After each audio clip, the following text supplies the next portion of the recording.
Greetings from Middletown, New York, and I'm going to go over this analysis for everyone, what we did back at the West Gym on September 28th. So, the first thing I'd like to go over is the fact of heel striking. You can see almost every one of these clips, people are heel striking, which is okay, but you must switch your body position a little bit. The forward lean, as I went over with all of you, the forward lean should fix that. So if you push your body forward, basically you're still bending at your ankle and kind of heel striking, but if you tilt your body forward, you won't be heel striking anymore. So that's the first thing I want to go over. In all of these almost all of these clips, that is a big issue. Second thing, with your landing phase, be careful.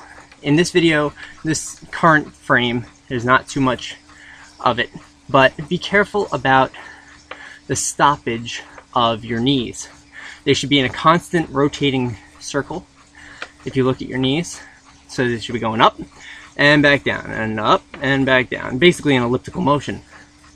But be careful about when you land that your knee doesn't come back up and then go back down.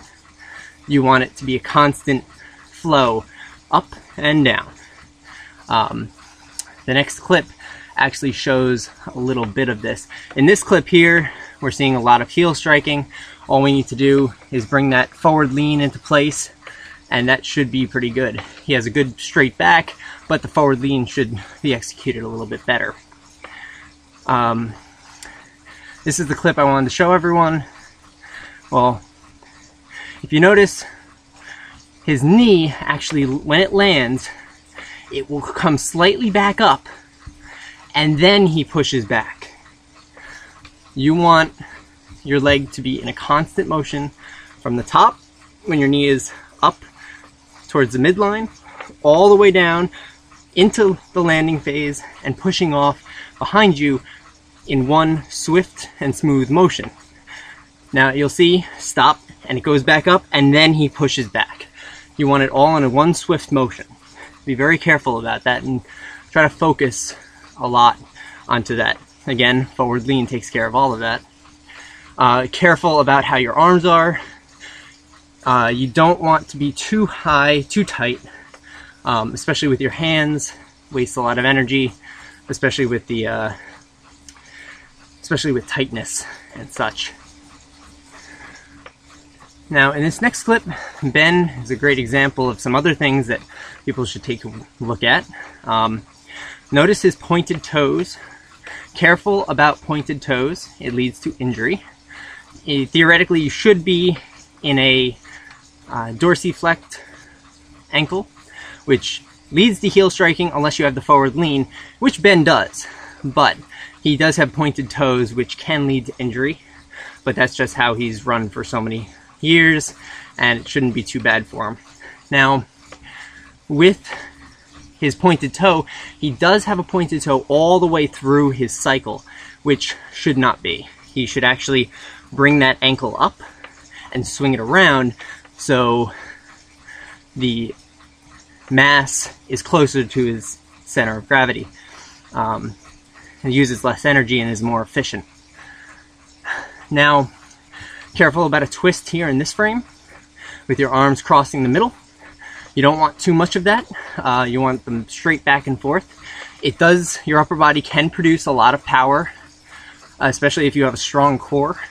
So if you have a strong core, that twisting motion actually can create good power, but you have to be careful about your arms crossing the middle, because then you lead to over-rotating. A little rotation is good, too much is bad.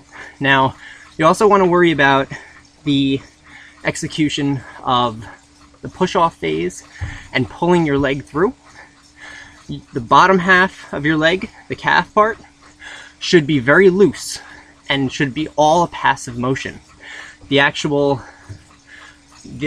when you push off behind you, your knee should automatically come forward and swing forward and actually pull the lower half of your calf, the lower half of your leg, the calf, through and up. It should be a passive motion up to your butt. You can do butt kicks, which is a positive motion and an active motion, but you should learn how to do it using a passive motion.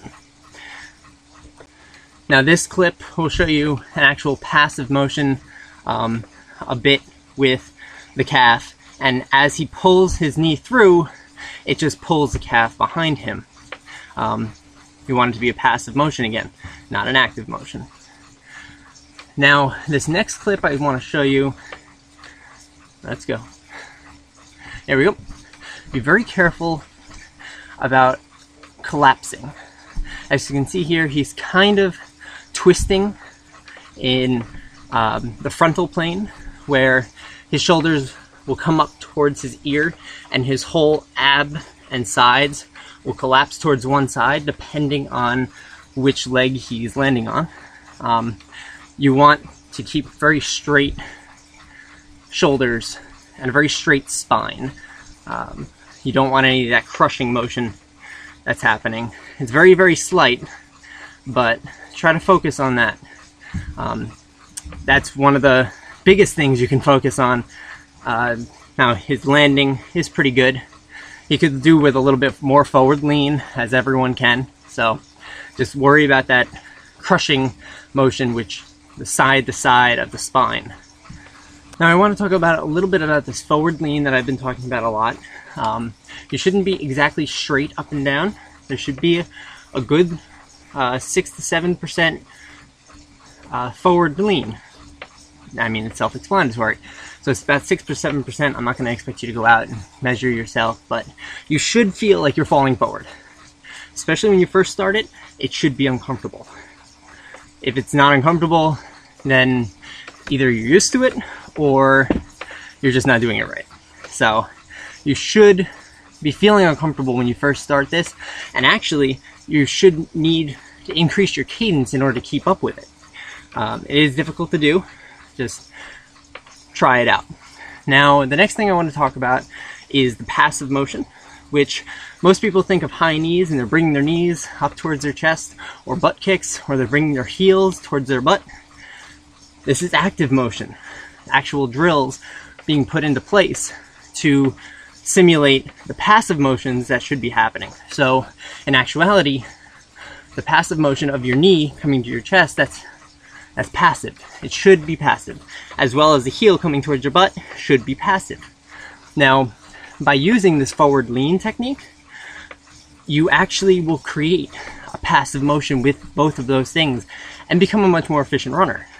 Only thing is, you need to increase your cadence, which is difficult to do, sometimes uncomfortable, but try it out for a little while. Try to get used to it. If you notice a little bit, my breathing is kind of heavy. I'm on the bike right now, if you were wondering what that humming noise is behind me. And I'm on the trainer inside, do all my work here. But I'm glad to help you guys out. If you have any more questions, just email me, and I'll see you guys soon.